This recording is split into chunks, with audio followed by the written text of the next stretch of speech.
Permian Peninsula.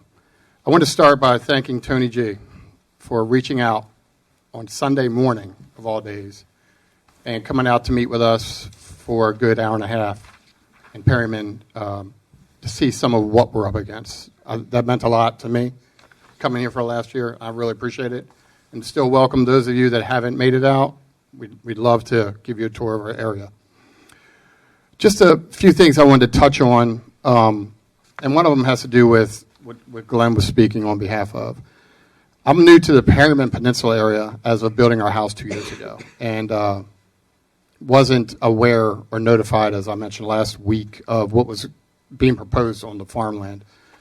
But I do remember wanting to be involved with what's going on because of attending that SIM and DAC meeting. That was very important. I just wanted to read a couple things that some of you new to the council may not have heard from us before. Mr. Jerry Powell, who is an attorney, I believe, for Frederick Ward, the engineer, was asked a few questions about the environment at the SIM meeting. One of his answers about the environment was, and I quote, "The environmental impact study is a result of, well, an environmental impact study will be done at some point in the future, during the development process."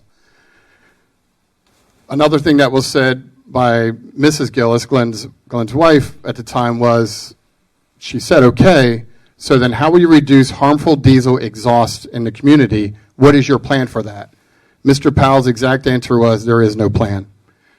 I'm no environmentalist. I'm no don't use plastic bag kind of guy. But these kind of things wake me up to a developer doesn't care about what goes on to the people that it's affecting. What they care about is what goes into their pockets and how they make money. And this is when the code stood out to me as far as my rights as a landowner, my rights for safety, and my rights to live comfortably where I live.